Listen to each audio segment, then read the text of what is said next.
Hello, welcome to Willey Farms. Once again, I'm here among the beautiful crepe myrtles. Stop by and get some. They're beautiful, lots of colors. And of course, we have so many other things here in the greenhouse. We've got a great show planned for you today, some new and some old. We're here at Willey Farms. We're on Route 13 and we're very easy to find. If you're traveling from the north, come down on Route 1. You can get off in Odessa, travel on 13 south. We're right here. And the same way, if you're coming from the south, travel north on Route 1, and we're on Old 13, get off in Smyrna, and here we are. You can always find us online at willeyfarmsde.com, and you can follow us on Facebook too. So today, we've got some old, we've got some new. We have a vendor spotlight for you with a guest chef, and we're also going to talk about garden tools. But first, we need to get to some cool snacks for summer using fruit. So let's go there now. Well, it's the heat of the summer now, and you need to get relief in one way, shape, or form. Hi, we're here with some cool summer snacks. Now, we've got a variety of them, but first we're going to start with what's called the no-bake watermelon cake. And here's how it goes. You get your nice seedless watermelon, make sure you thump it, make sure it's going to be good.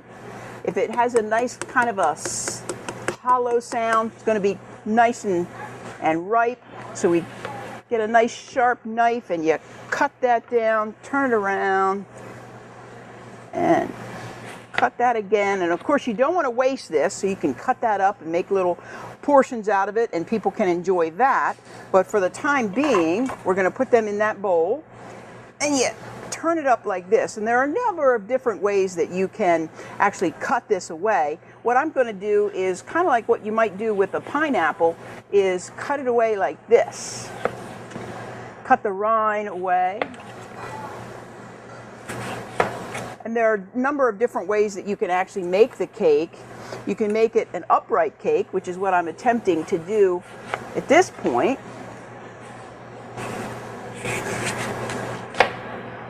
And you just keep going around and cutting the rind off, and then the other way is that you could put the knife down in this way and go around.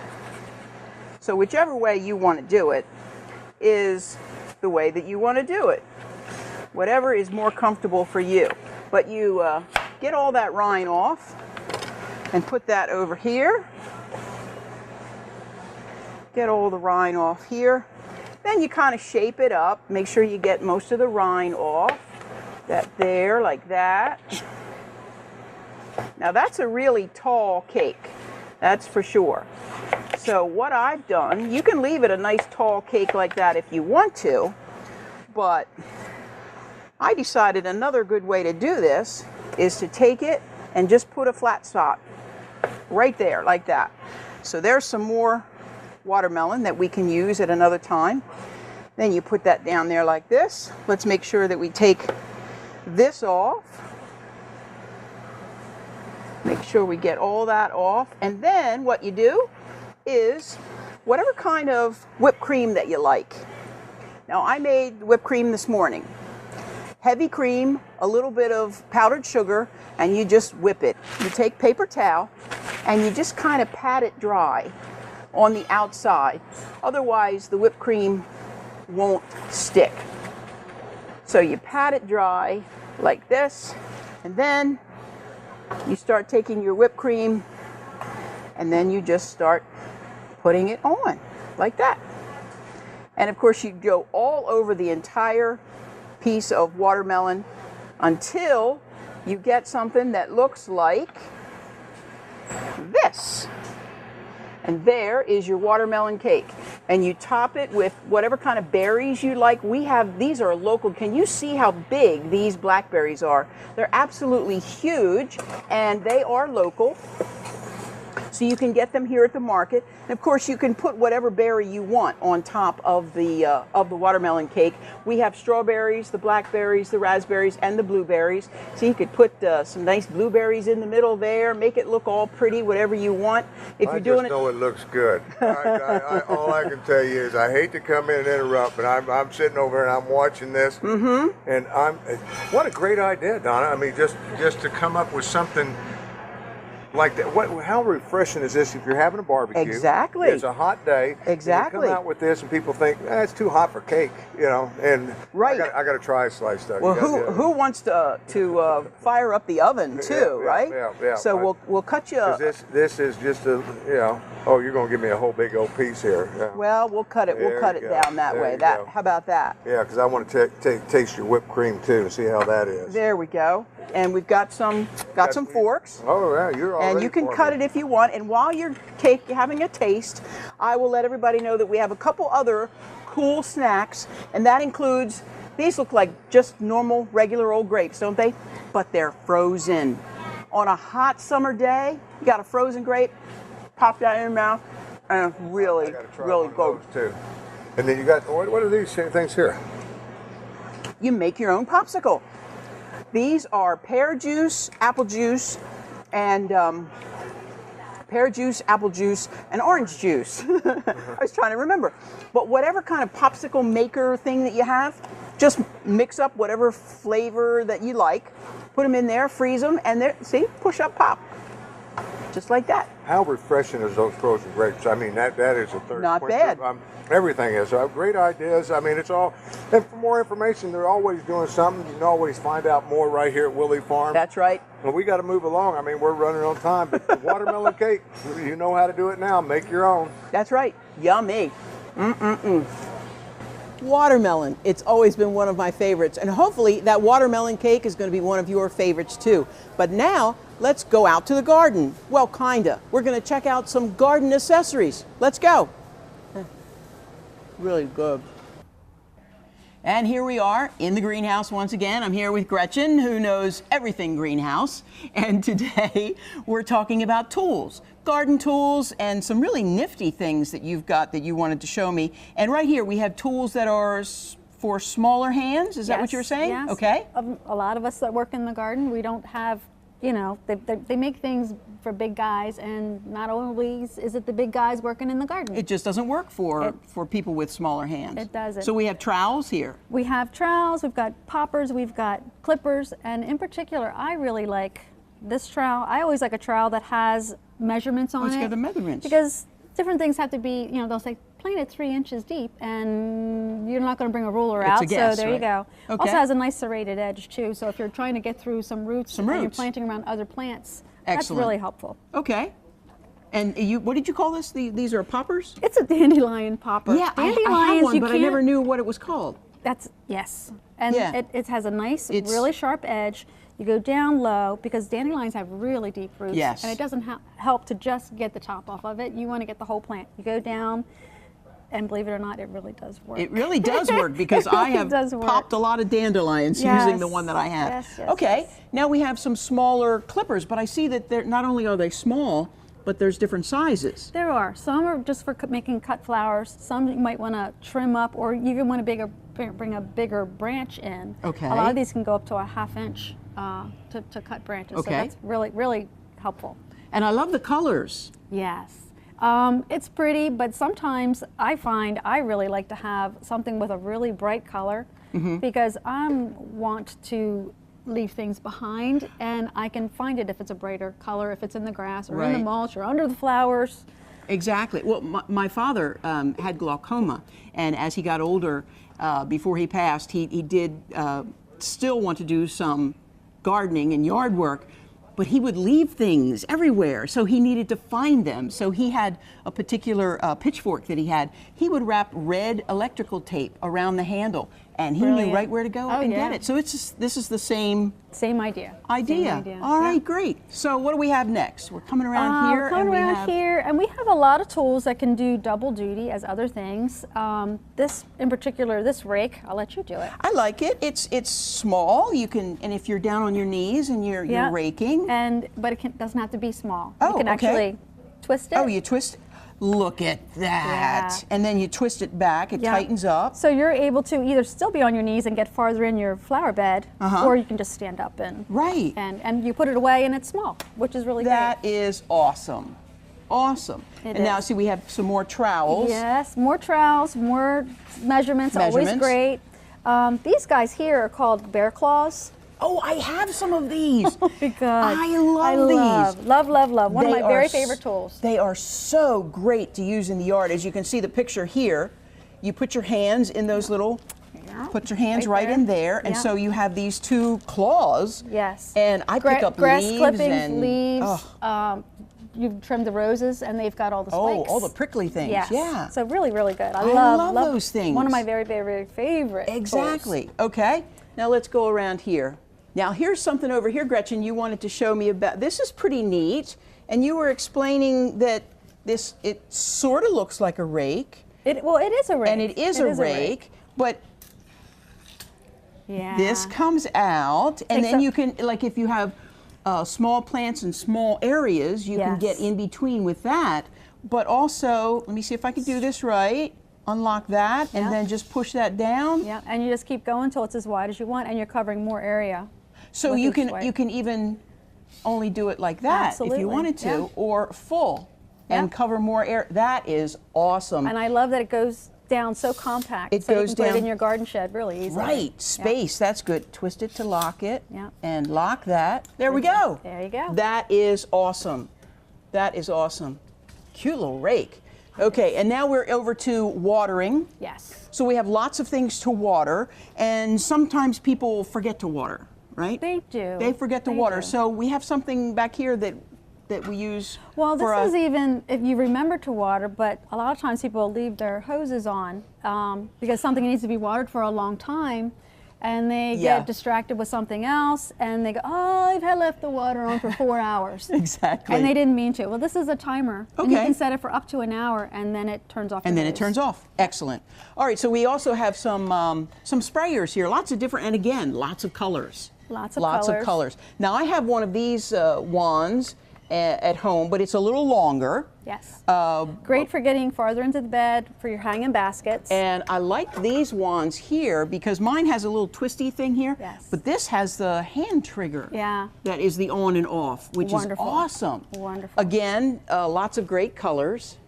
And these are called pistol sprayers? They're all pistol sprayers because they're a hand grip. Right.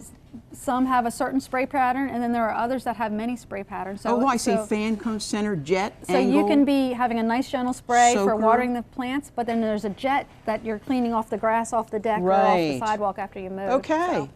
All right, and there's these big ones with lots of different spray angles, and then these are pretty much plain old guy. Just Yep. plain Wash old the car. guy. Yeah, Yep. wash the car. All right, and again, in lots of great different colors, so that when I leave it in the yard, I can go out and say, oh, there it is. There it is. All right. See it before you mow it. So yeah, so these are just some of the many tools, not only that you can help get the job done, but also get it done easier and better. Yeah. And we've got much more here to look at too. We do. Okay. We do. From the greenhouse, it's Gretchen. I'm Donna. Now we know about tools. Well, thank you, Gretchen, for helping out and showing us more about those garden tools. We learned a lot. Right now, we're going to check in with our new guest chef. That's Rockfish Johnnie, otherwise known as the Sassafras Chef. Let's see what he's got cooking up. Well, welcome again to our sampling station, and I am so excited. With me here is John Arcucci. John, thank you so much for coming today. Thank you very much for having me. Well, John is otherwise known as the Sassafras Chef, Yes, is that that's right? correct. Yep. And John, you sell us some spicy sauce. We have Rockfish Johnnie's spicy sauce. Correct. Okay, Yep. and we're going to use some of that in the recipe today, but first I want to get a little bit of a background on you. How did you get to this point? Well, I'm a graduate of the Academy of Culinary Arts in Mays Landing, New Jersey. Good way to start. And I've been running around commercial kitchens for about 28 years. Okay, so you started out as a chef and a cook. Started out as a chef. I basically cut my teeth in the Virgin Islands as my first executive chef job. Not a bad start. Graduating out of culinary school, and then I moved back to the States in 1990.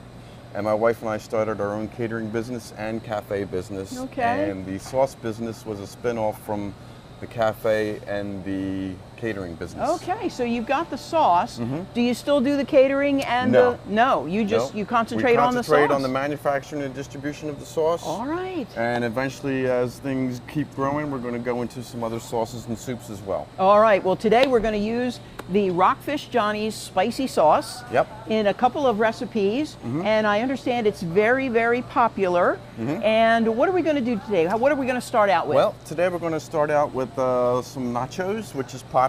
It's great for the family to Love help put nachos. things together. Okay. You can also add different proteins to it. Today we're going to go vegetarian. Okay. And we're going to start with some blue chips, All right. cornmeal chips, and we're going to have scallions, a variety of tomatoes, some shredded iceberg, jalapeno peppers, and some red onion, with a blend of Colby and cheddar and Monterey Jack cheese, topped with sour cream, fresh lime juice, and cilantro. Well, it sounds good. Can we put it together now? Sure. Okay, let's put it together. All right, we're going to put it on our. We have a little bit of a cookie sheet here, Okay. disposable one. And you sprayed some oil on that, so it'd Yep. be easy to get it all off. Yep, Okay. absolutely. And we're going to use some of our blue Some chips of the blue chips here that we from- have here at the store. Willey's Farm Markets. We have lots of different ones. Those happen to be with sea salt, and we have some other.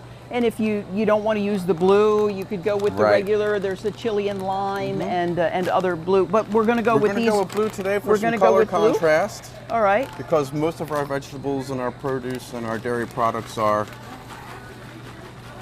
earth tones. Okay.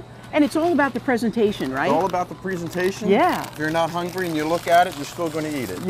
You're really hungry. Okay, so the chips go down. What goes Chips on go next? down next, and then we're going to take a little bit of the cheese, and we're going to sprinkle that on rather generously. And you said that was a blend. Yes, this is a blend. Anytime you can use a blend of cheeses in any products that you're working on, it's always going to be very complimentary. Okay.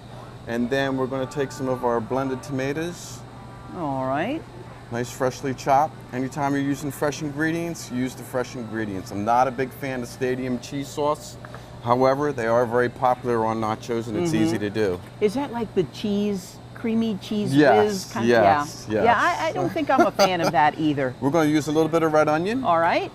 and some chopped jalapeno, fresh jalapeno, See, I'm getting hungry already. and some scallion. And we're going to go ahead, and we are also going to chop up a little bit of fresh cilantro right here. Okay. Fresh cilantro.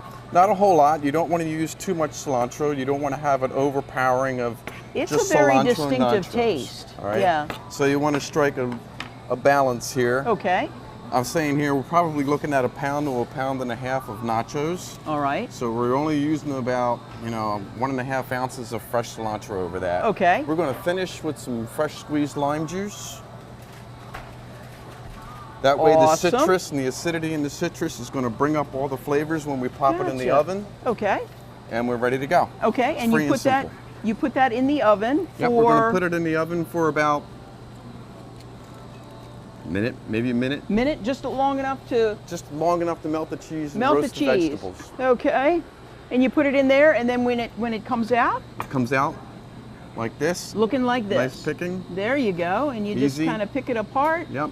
Fun Let's for the see. kids to have. Yeah. Everybody will Now love it. see, this is. I always get on television, and then they Oh, make me eat. Wait a minute. Hold on a second here. Oh, we forgot the. We forgot it. We forgot it. We can't forget the Rockfish Johnnie spicy Okay, sauce. there And we then go. All you got to do is And I finish get a that little on bit- there. A little bit on there. And what's nachos without sour cream? Oh my. We almost messed up the entire recipe, didn't we? Oh, what can I say?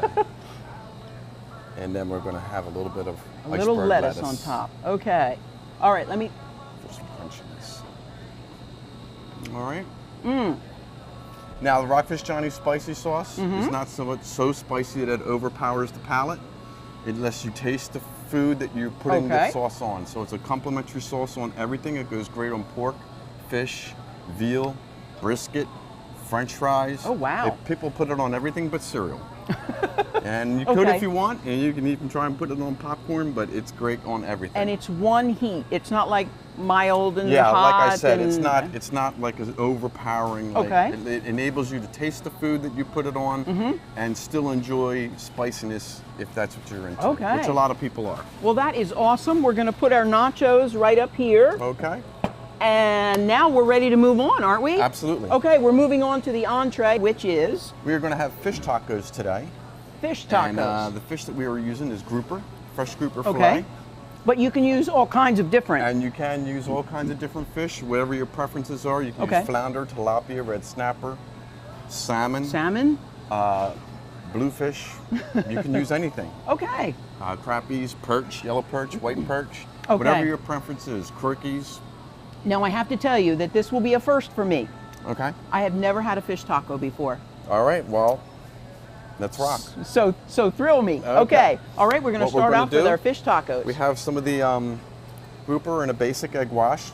Okay. All right. And that's just egg. Just fresh egg. Just fresh egg. Okay. You whip up the eggs a little bit, and then we've got some blue cornmeal here. Blue cornmeal, which you can get right here at Willey Farms. That's Bob's right. Red Mill blue cornmeal. There you go.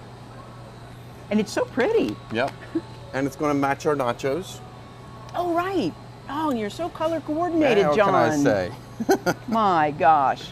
All right. And we're going to take these guys, and we're Okay. going to And put this our is just grouper a in. fillet of fish, whatever fish you choose. Yep, whatever fish you choose. And you cut it in strips. Yep, cut it in Cut strips. it in strips. And All then right. we're just going to take it, and we're going to coat it lightly. Fancy. See, if I tried to do that, it would be all over the kitchen floor.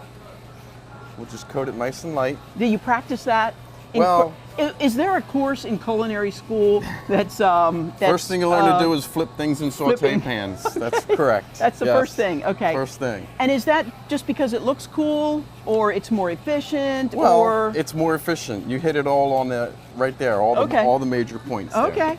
Okay. all right? And then we wait for our heat. Now, the important thing for your fish not to stick is to let your oil come up to the same temperature as the pan. And we can use our tongs, and we can just take the fish. Okay. Once you see that sizzle Got in some the end, sizzle going.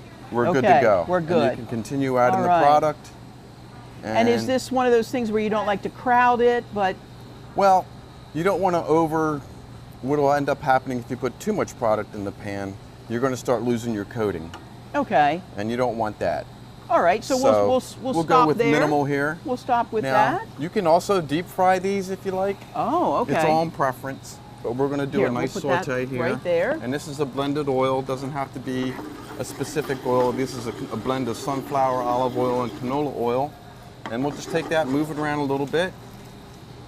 We don't have And any how many sticking minutes issues. do you usually cook the Well, fish? this will probably take, with the size of the protein here, we're probably looking at anywhere between, in the saute pan, about 2 to 3 minutes. Okay. You do have the option of finishing it in the oven as well. Once you get an even coating on, and flip it over, and you get a nice crispy finish. Right, right. Okay. All right, so we'll let that go a little All right. bit longer. Okay. So let's go. And through the magic of television, we Yes. have some cooked We have grouper some here. cooked.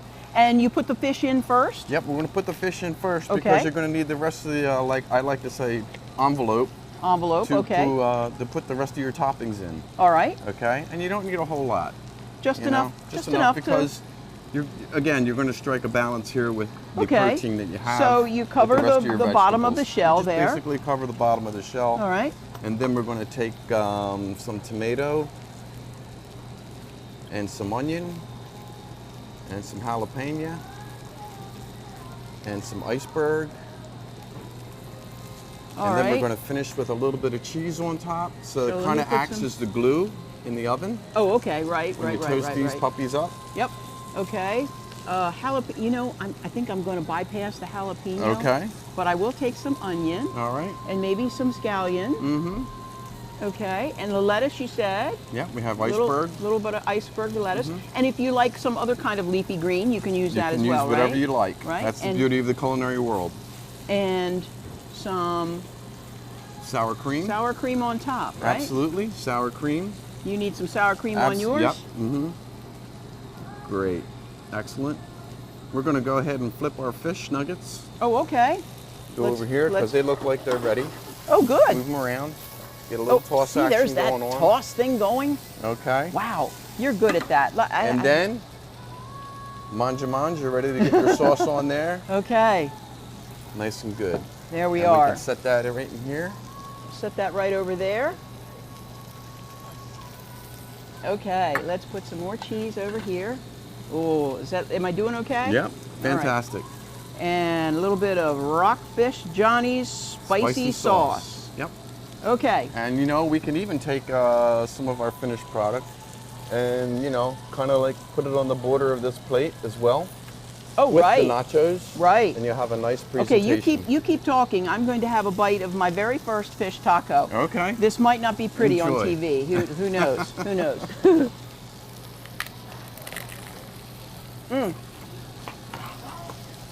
And this Well- is something that is good, you know, because the kids will enjoy doing it. It'll be a family thing. Everyone loves tacos. I haven't met anybody yet that doesn't love tacos. So it's a good thing. And you can do this with beef, chicken, pork, pulled chicken, shredded pork, brisket, however you want to fix it. I have it's fine. definitely had tacos before. I've just never had a fish taco before. And this is quite good. Well, thank you. Enjoy. Oh, Yep, they are messy, but that's part of the fun of it, right? my fish fell Now, you out. can also use sauce shells as well and roll them Okay. and Oh, bake yeah. them off. So it's all in preference. Because some people might not want to be so messy, right? Right. Right? Now we're going to pull this off. They're ready to go. Okay. We're going to add it to our other finished product here. Okay. There we go. And that's good. Let's turn the heat off. And you can always take your sauce as well and put it in a side container for dipping if you don't have enough sauce on your Because taco. With some people, there's can just still- never enough That's sauce. right. You can still dip it. Now you can Okay. also use the sauce to blend in with sour cream if some people can't tolerate the spice. Okay. You can blend it with blue cheese, ranch, Right. sour cream, Oh, and make a cream cheese, I and make a see. dip, make a ranchero dip. Wonderful. Or That's whatever. great. All right. So So we have nachos, and we've made fish tacos, all using the Rockfish Johnnie's spicy sauce. That's John, correct. thank you Thank so you. much for coming by and Yep. showing us these great recipes. thank you. So now you have your instructions. Enjoy yourself. Join the Rockfish Nation. Hey, there you go. Well, thanks for watching today. I had a good time. Hope you did too. Our thanks once again to Chef John, the Sassafras chef, for helping us out. And I hope you learned a little bit more about the other segments that we did too. I'm here in one of my favorite spots amongst the herbs and the hanging baskets. They're gorgeous, aren't they? We're here at Willey Farms. We're on Route 13, Townsend, and that's just a couple miles south of Odessa, or if you get off Route 1, if that's the way you travel, you get off in Smyrna and travel north, and we're on Old Route 13. We're here and we're waiting for you, so that we hope that you'll stop by. You can always check us out on our website at willeyfarmsde.com, and of course you can follow us on Instagram and Facebook. You just never know what we're going to pop up on Facebook, so check it out. I'm Donna Cavender. Thanks for watching. We'll see you again.